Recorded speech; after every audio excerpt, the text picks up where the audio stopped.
Hi, my name is Gabrielle. Have you ever had to take care of someone either for work or a family member that is elderly, and you may believe they are becoming demented? There is a difference between dementia patients and sundown syndrome. The purpose of my speech will to be educating you on the difference between sundowning and dementia. I will be explaining the differences, the causes of both, and the symptoms.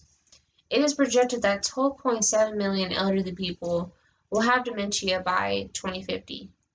Around 1 out of 5 of those dementia patients will go through sundown syndrome. Through this speech, I'll talk about dementia and what it causes, from where it starts, and some things that you can do to help prevent this disease. Also, I'll talk about sundown syndrome and where it comes from, and how it could also be different from dementia and how it also affects dementia patients sometimes. Dementia is a group of symptoms affecting the memory. It affects thinking and social abilities. It's caused by the damage to or loss of nerve cells that's connecting to their brain. Dementia affects the ages of 65 and older. People could experience memory loss, trouble talking, trying to find their words. Their visual abilities will also be affected.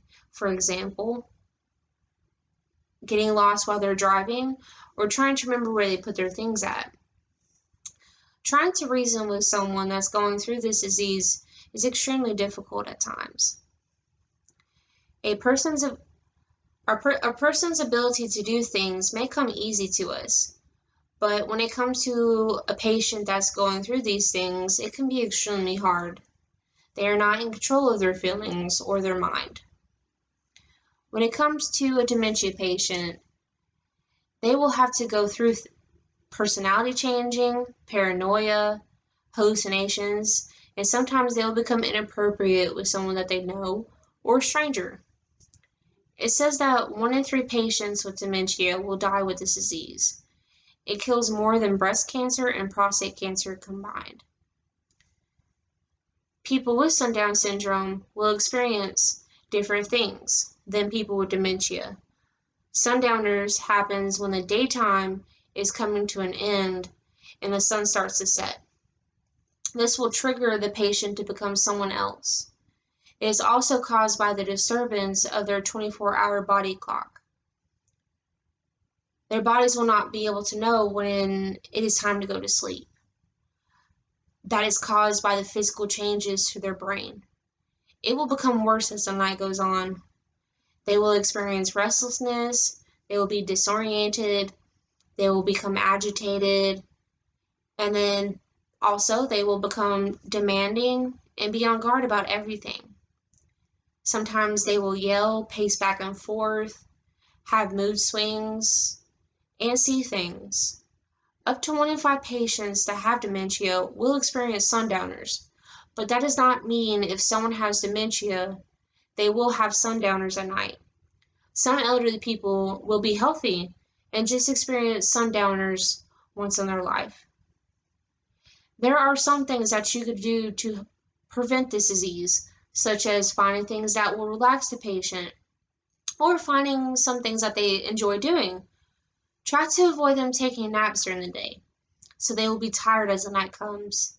If during the day, try and listen to their request. See if they just want to talk, or see if they just want to go on a stroll outside. Maybe they want to play a game.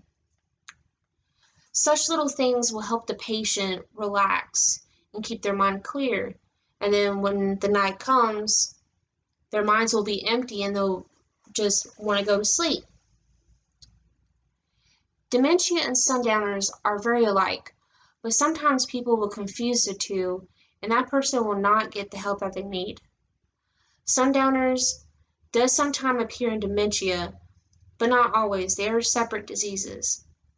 If a patient that does have dementia and experience sundowners, it will appear in the middle or later stages. If they are taking prescribed medicine and stop taking them, that will speed up the process of the disease. In my experience with dementia and sundowners, it will become extremely difficult caring for them. You must have patience and try to be in their shoes, help them in any way and keep their things in one spot or just in front of them so they don't think that someone's taking their things. And just remember, they are going through a rough time and they just need someone that they can rely on, even if they say they don't need it. In conclusion, if you know someone that's going through this, remember, be there for them and go get them help. There are great people out there that can help them. Be patient and try to do some fun things with them and listen to what they say. My main point in this speech were to tell you the difference between dementia and sundowners and what they cause, and then also to have some tips to help you with these patients or your family member. Remember, if your family or patient you're taking care of is going through this, be strong for them, and remember, there is still the same loving person you once knew.